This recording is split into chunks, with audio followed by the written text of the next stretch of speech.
교회에 나와 예배 드리는 것으로 국한되어서는 안 됩니다.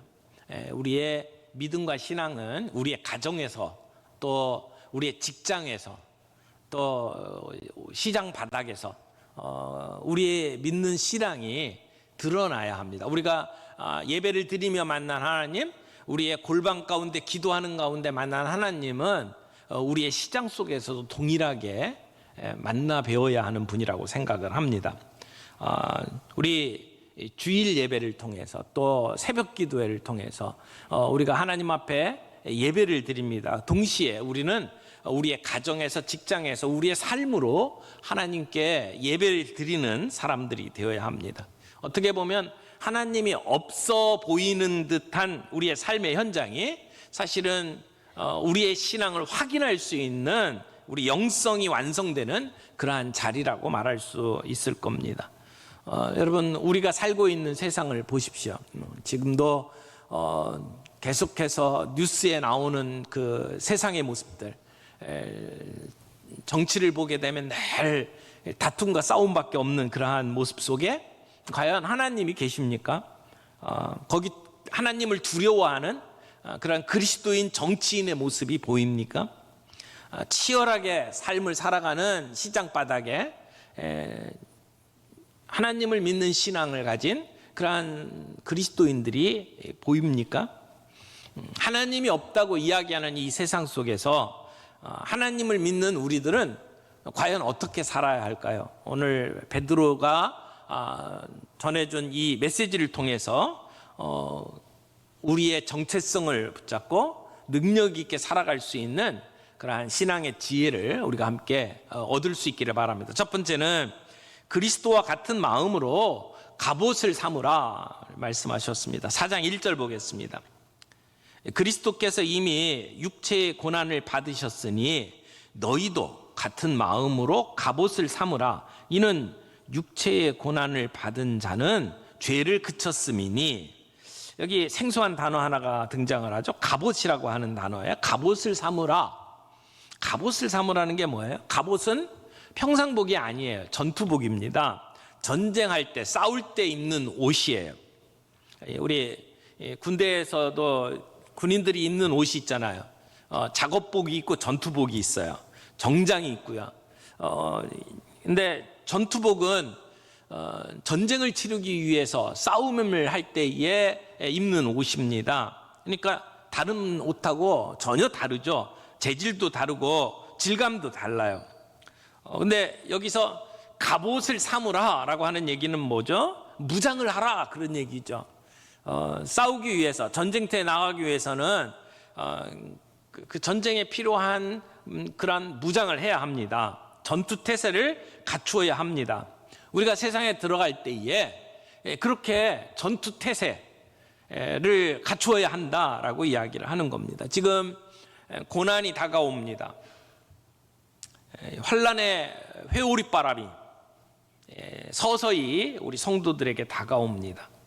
이런 그 고난에 대비해서 우리는 싸울 준비를 하고 있나요? 고난에 직면하게 될 때에 우리는 정말 싸울 수 있는 태도와 자세가 준비가 되어 있나요? 우리는 어떤 태도를 갖고 있나요? 전쟁터에 임할 때, 특별히 이 고난이 다가오는 이 전쟁터에 임할 때 우리는 어떤 태도를 가져야 합니까? 여기 베드로는 우리에게 이렇게 이야기를 합니다. 같은 마음으로 갑옷을 입어라. 같은 마음으로 전쟁을 준비해라, 무장하라, 이렇게 이야기를 하고 있는 거예요. 근데 같은 마음은 어떤 마음입니까? 1절 앞부분에 보니까 이렇게 얘기했죠. 그리스도께서 이미 육체의 고난을 받으셨으니, 그리스도께서 육체의 고난을 받았으니까 너희도 같은 마음으로 무장하라, 이렇게 이야기를 하는 겁니다.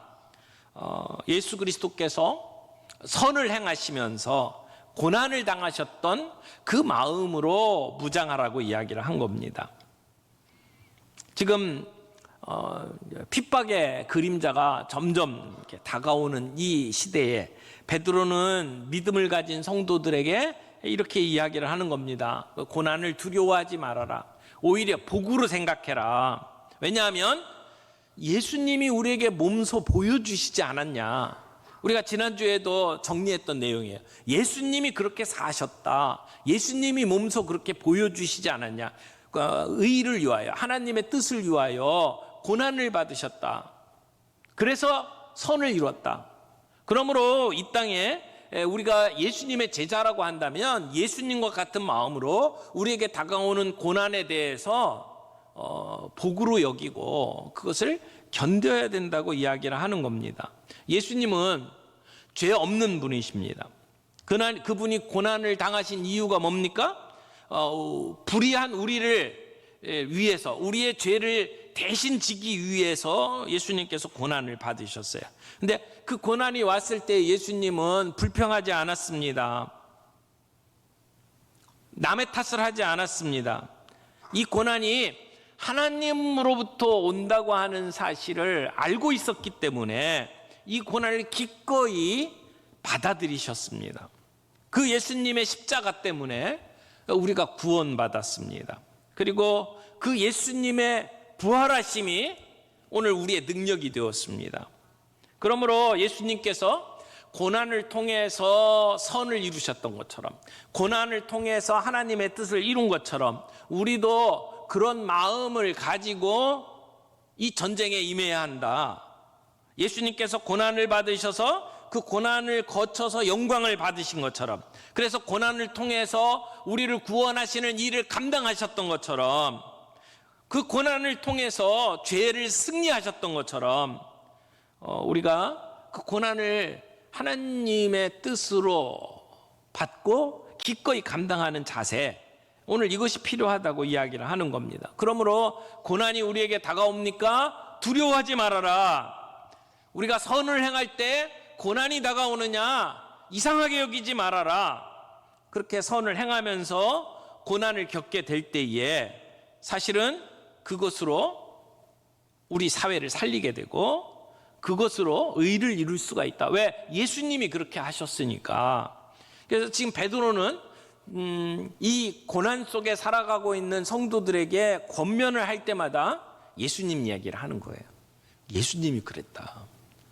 우리가 예수님 보고 사는 거 아니냐, 예수님 중심으로 신앙생활 하는 거 아니냐, 예수님이 그렇게 하셨어. 그러니까 너희도 그게 당연하게 여겨라. 그렇게 이야기를 하고 있는 겁니다. 고난을 좋아해서 스스로 고난의 길을 가는 사람은 없어요. 요즘에는 과학기술 발전이 눈부실 정도입니다. 그런데 이렇게 발전하는 세상 속에서 사람들은 더 고상하고 품위 있는 모습으로 바뀌기보다는 더 육신적으로 바뀌어 갑니다.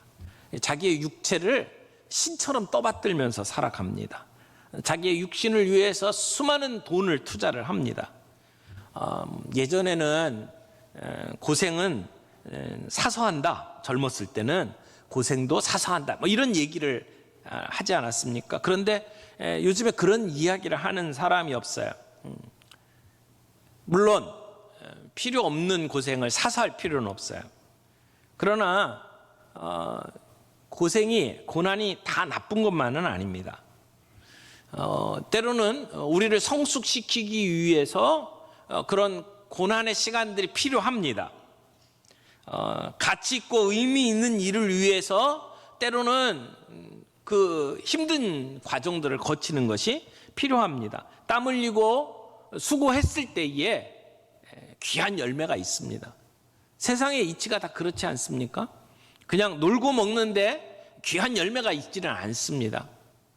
악기 하나를 배우는 것도 땀을 흘리고 아픔을 감수해야 그 다음에 그 아름다운 음악을 연주를 할 수가 있습니다. 오늘 우리가 수고하고 고난당하는 것, 땀 흘리는 것, 이것은 절대 헛된 것이 아닙니다. 지금 사도 베드로는 과거에 육체의 고난 앞에서 실족했던 사람입니다. 예수님을 부인할 때 베드로가 두려워했던 것은 육체의 고난이었습니다. 내가 이렇게 말함으로 말미암아 어떤 어려움이 당할지를 생각을 하고 겁을 먹었고 두려워했기 때문에 나는 그 사람 모른다. 내가 거짓말하는 거면 어떤 저주를 받아도 좋다. 이런 이야기를 하면서 예수님을 부인했습니다. 그래서 그는 두려워했고 도망쳤습니다. 그랬던 경험을 가지고 있는 베드로이기 때문에 오늘 특별히 이 믿음의 형제 자매들에게 고난을 두려워하거나 고난 때문에 피하지 말라고 권면을 하는 겁니다. 사랑하는 성도 여러분, 우리에게 어떤 어려움이 있다고 해서 흔들리지 않기를 바랍니다. 강하고 담대하기를 바랍니다. 예수 그리스도를 본받으십시오. 그분은 고난을 통해서 의를 이루신 분입니다. 고난을 통해서 하나님의 뜻을 이루신 분입니다. 그러므로 우리에게 어떤 고난이 눈앞에 보인다 할지라도 두려워하지 아니하고 그 고난을 하나님의 뜻을 이루는 것으로 담담하게 받아들이는 태도가 필요하다는 겁니다. 여러분, 우리의 삶을 한번 돌이켜 보세요. 우리가 정말 은혜 받았던 때가 어느 때였습니까? 내가 경건하게 되었던 때가 어느 때였습니까? 편안한 때가 아니었어요. 그때가 힘든 때였습니다. 어려웠을 때입니다. 그 어려움 가운데 예수님을 붙들고 믿음을 지켰을 때 우리는 경건해졌고 우리는 성령 충만할 수 있었습니다. 고난이 오히려 우리에게 유익을 주는 경우들이 참 많이 있다라고 하는 겁니다. 오늘 이 4장 1절 말씀이 그런 얘기예요. 그리스도께서 이미 육체의 고난을 받으셨으니 너희도 같은 마음으로 갑옷을 삼으라. 그러니까 예수님과 같은 뜻으로 무장해라, 준비해라. 그 다음에 주시는 말씀을 보세요. 이는 육체의 고난을 받은 자는 죄를 그쳤음이니, 여기 고난을 받은 자가 죄를 그쳤다, 죄를 끊었다, 이렇게 이야기를 해요. 이 말씀은 좀 해석이 분분한 말씀입니다. 이 말뜻이 정확하게 와닿지를 않아요.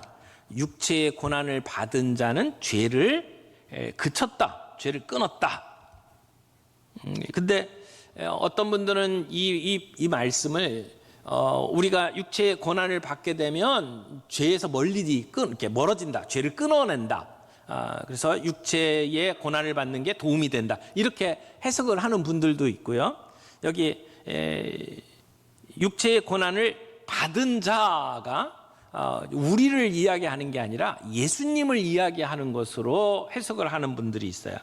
여기 육체의 고난을 받은 자는 예수님은 죄를 끊었다, 죄를 그쳤다, 이렇게 해석을 하는 경우도 있습니다. 저는 두 번째 경우가 이 본문을 해석하는데 이게 매끈하게 이해가 되는 해석이라고 생각을 해요. 예수님이 육체의 고난을 받으셨으므로 그분이 우리의 죄에서 끊어냈다, 그치게 했다. 그래서 우리는 더 이상 죄에 끌려다니는 인생이 되지 않도록 주님이 우리를 만드셨다라고 이야기를 하는 겁니다. 우리에게 아직도 죄가 영향을 끼칠지는 모르지만, 그러나 우리는 죄의 지배력으로부터 우리는 벗어낸 사람이에요. 주님이 십자가의 죽음으로 말미암아 우리를 그 죄의 지배력으로부터 끊어내셨다라고 하는 말씀이죠. 여러분, 우리가 예수를 믿고 구원을 받잖아요. 그래서 우리가 경험한 게 무엇입니까? 로마서에서는 우리가 죄 아래 있지 아니하고 은혜 아래 있다라고 이야기를 합니다. 그러니까 믿음이 있는 자들, 성숙한 사람들은 예수 믿고 어떤 변화가 있나요? 그러면 그냥 예수 천당, 예수 믿고 천국 갑니다라고 하는 것으로 간단하게 대답이 되지 않아요. 우리의 삶은 예수를 믿음으로 말미암아 더 이상 죄의 지배력에 매여 살지 않습니다. 우리는 죄 아래 있지 아니하고 은혜 아래 있는 사람이다라고 말할 수 있다라는 것이죠. 그래서 예수님의 십자가의 죽으심으로 말미암아 우리를 이렇게 얽어매던 죄의 지배력이 상실되었다, 소멸되었다라고 말을 할 수 있는 겁니다. 그러므로 예수님과 같은 마음을 가지고 이 세상의 영적 전쟁에서 무장을 하고 그 싸움에 임하라라고 베드로가 이야기를 하는 겁니다. 그 얘기는 뭐예요? 싸울 준비를 하라는 거예요. 능동적인 자세를 가지고 신앙생활을 하라는 겁니다. 여러분, 우리가 신앙을 가지고 이 세상 속에 들어갈 때, 직장에 나갈 때에 어떤 마음의 태도를 가지고 갑니까? 그냥 목구멍이 포도청이니까 입에 거미줄 치지 않기 위해서 내가 어쩔 수 없이 내가 또 직장에 가는구나, 내가 거기 가서 얼마나 힘든 일을 많이 당할까, 그래서 기가 죽어갖고 처진 채로 직장에 나가십니까? 아니면 오늘도 내게 주신 이 일터에서 주님을 위해서 선을 행하자, 내가 내 주변에 있는 사람들을 돕자, 이런 마음을 가지고 직장에 나가십니까? 여러분, 우리는 어떤 마음으로 우리의 삶의 현장에 뛰어듭니까?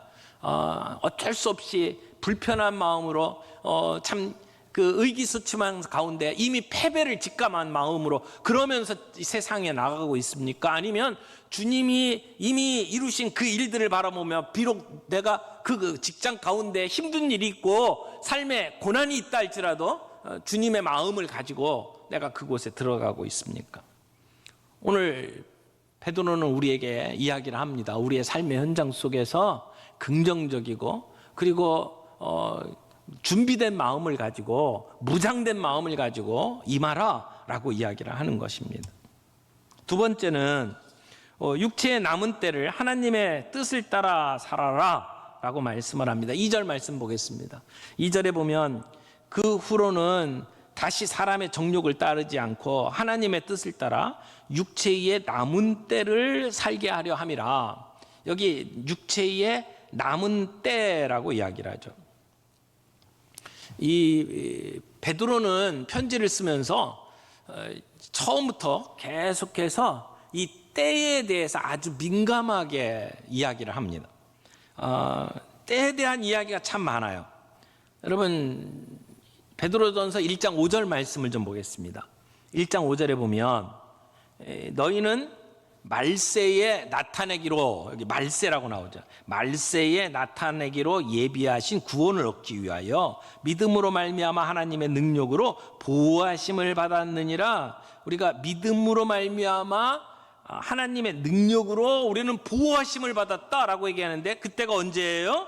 이 말세에 나타내기로 예비하셨다라고 이야기해요. 말세를 얘기해요. 그래서 이 베드로전서는 말세라고 하는 이 단어가 여러 번 반복되고, 그리고 계속해서 그 종말론적인 개념을 가지고 편지를 쓰고 있어요. 1장 17절 말씀도 보세요. 외모로 보시지 않고 각 사람의 행위대로 심판하시는 이를 너희가 아버지라 부른즉, 우리가 그 하나님을 아버지라고 부른다. 그런데 너희는 나그네로 있을 때를 두려움으로 지내라. 나그네로 있을 때, 우리가 말세를 맞이하고 살아가는 삶 속에 우리는 나그네로 살아간다라고 이야기하죠.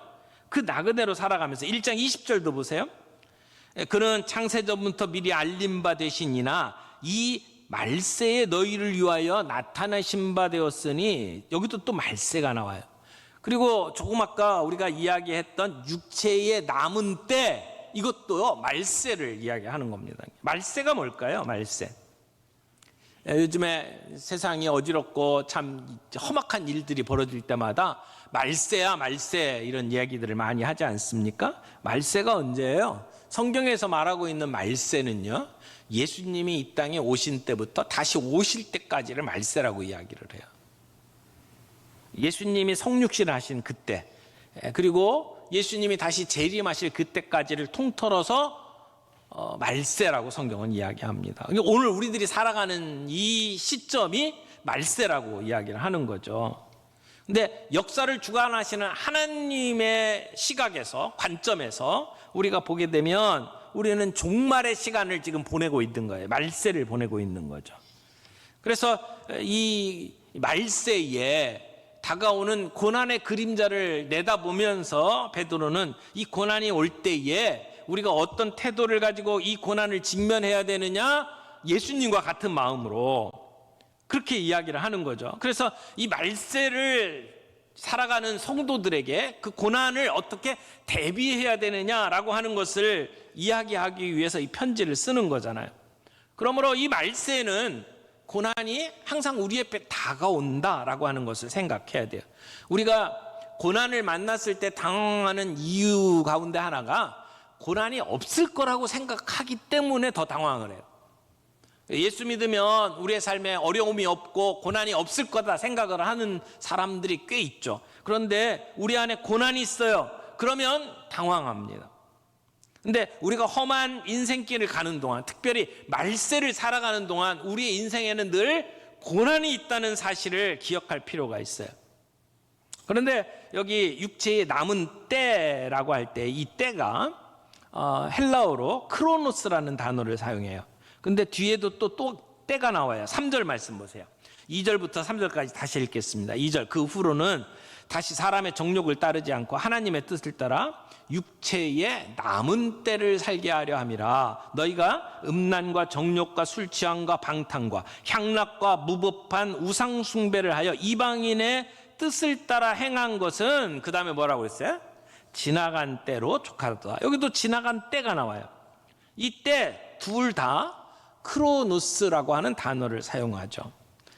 여러분이 그 헬라어 가운데 이 때를 가리키는 말이 두 가지가 있다라고 하는 것을 여러 번 들었을 거예요. 이번 우리 순모임 교재에서도 크로노스, 카이로스 이 두 가지 때에 대해서 이야기를 하게 되는데, 근데 이 때를 얘기해요. 근데 이 크로노스라고 하는 것은 시계를 표현할 때 크로노스라고 하는 단어에서 나온 표현을 쓰거든요. 그러니까 몇 년, 몇 월, 며칠 우리가 시간이 흘러가잖아요. 그 흘러가는 시간을 크로노스라고 이야기를 해요. 근데 우리의 남은 때가 있대요. 여러분, 시간 가운데 남은 때가 있대요. 지금 베드로는 우리의 남은 때를 헤아려 봐라, 그렇게 이야기를 하는 거예요. 우리 인생에 남은 때가 있다는 것이죠. 인생에 지나간 때가 있고 그리고 남은 때가 있다라고 얘기를 해요. 여러분, 우리에게 시간이라고 하는 것이 어떻게 인식되고 있나요? 나는 시간을 어떻게 생각합니까? 아침에 이 예배를 드리기 위해서 일찌감치 일어나셨을 거예요. 그리고 지금 여기까지 왔죠. 그리고 몇 시간이 흘렀어요. 시간이 가는 거죠. 근데 가만히 있으면 시간이 오니까 우리는 시간을 마치 이 수도꼭지를 틀어놓으면 물이 나오는 것처럼 우리에게 시간이 있는 것처럼 생각을 해요. 언제든지 내가 앉아있다가 시간을 보내고 나면 그 다음 시간이 오는 거예요. 미래가 현재로 다가온다라고 생각을 하는 거죠. 그래서 마치 수도꼭지에 물이 나오는 것처럼 계속 시간이 우리에게 오는 것처럼 생각을 하는데 그렇지 않다는 거예요. 지금 베드로가 이야기하는 건 우리의 남은 때가 있다는 거예요. 그러면 정해져 있는 때가 있다는 거죠.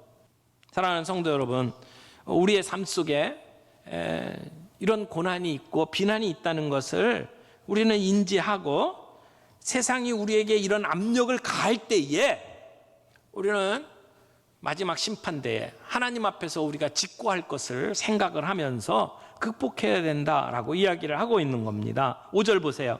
그들이 산자와 죽은 자를 심판하기로 예비하신 이에게 사실대로 고하리라. 우리는 언젠가 주님 앞에 사실대로 고해야 합니다. 우리가 죄를 거부하고 살면 세상은 우리를 비난합니다, 욕합니다. 그러나 주님 앞에 서게 될 그날을 바라보면서 우리는 이 고난을 감수해야 된다라고 하는 것이죠. 그래서 우리의 남은 육체의 때, 우리의 남은 때를 어떻게 살 겁니까? 그냥 끝도 없이 나오는 시간이 아니에요. 우리는 언젠가 마무리를 져야 돼요. 그 남은 시간, 남은 때를 하나님의 뜻을 따라, 정욕을 따라가 아니라 하나님의 뜻을 따라 살아갈 수 있는 저와 여러분들이 되기를 바랍니다. 오늘 이 말씀 앞에 우리가 4가지 정리를 했습니다. 우리가 그리스도의 제자가 되어서 이 세상을 살아가려면 우리는 고난을 만나게 돼 있어요. 근데 어떻게 살아야 합니까? 우리 주님이 사신 것처럼 같은 뜻으로 무장해야 된다.